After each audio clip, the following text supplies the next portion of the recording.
त्याला आम्ही दोन गोष्टीची म्हणजे 2-3 महत्वाच्या मुद्द्याची आम्ही मागणी करणार आहोत पक्षाच्या वतीने. म्हणजे इंडिया अलायन्सच्या मीटिंगमध्ये पण मागणी करणार आहोत आणि पार्लमेंटरी अफेअर्स मिनिस्ट्रीमध्ये पण मागणार.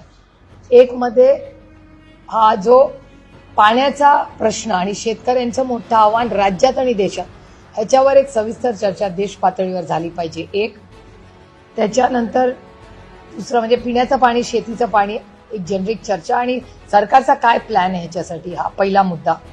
दुसरा मुद्दा, आज जगामध्ये जी परिस्थिती झाली, आपण अनेक भारतीय पुणेकर गमावले या युद्धात, तर ह्याच्यासाठी इकॉनॉमिक केंद्रबिंदू ठेवून काय विचार करते भारत सरकार.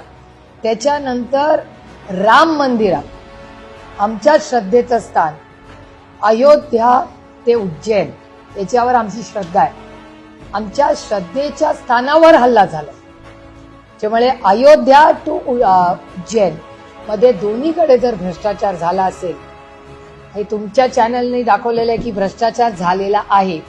काँग्रेस राष्ट्रवादीवर ह्याच भारतीय जनता पक्षाने टोकाची भूमिका घेतली होती. आमचे अनेक नेते जेलमध्ये टाकले, असे आरोप झाले आणि आता ते मंत्रिमंडळात, म्हणजे ज्यांना भारतीय जनता पक्षाने जेलमध्ये टाकलं ते आज मंत्रिमंडळात आहे. त्याच्यामुळे मग ते भ्रष्ट होते का नाही तो आता एक आईसचा एक वेगळा विषय, तो मी आज बोलणार नाही. पण आमच्या श्रद्धेच्या स्थानी आम्हाला प्रचंड वेदना आणि दुःख झालेलं आहे की ज्या मर्यादा पुरुषोत्तम रामांचं मंदिर बांधलं, त्या मर्यादा पुरुषोत्तम राम आणि उज्जैनच्या मंदिरामध्ये, या दोन्ही मंदिरांमध्ये झालेला भ्रष्टाचार, चोरी, हा शब्द मला चोरी म्हणताना पण कसं तरी होतं, कारण का मंदिर म्हणजे आपलं श्रद्धेचं स्थान, त्याचा आणि चोरीचा हा विषय एकत्र येणंच म्हणजे खरंच शर्मेने मान खाली घालावी.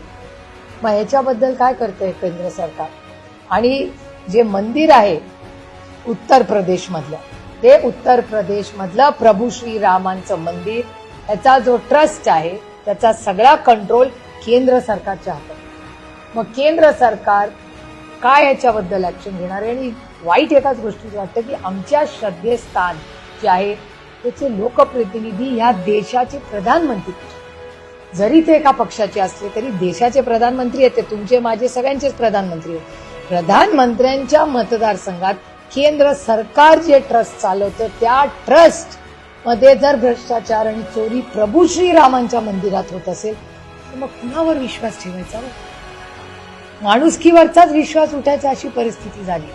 त्यामुळे आमच्या श्रद्धा ह्याला ठेच पोचवली, ह्याचं दुःख आयुष्यभर राहील.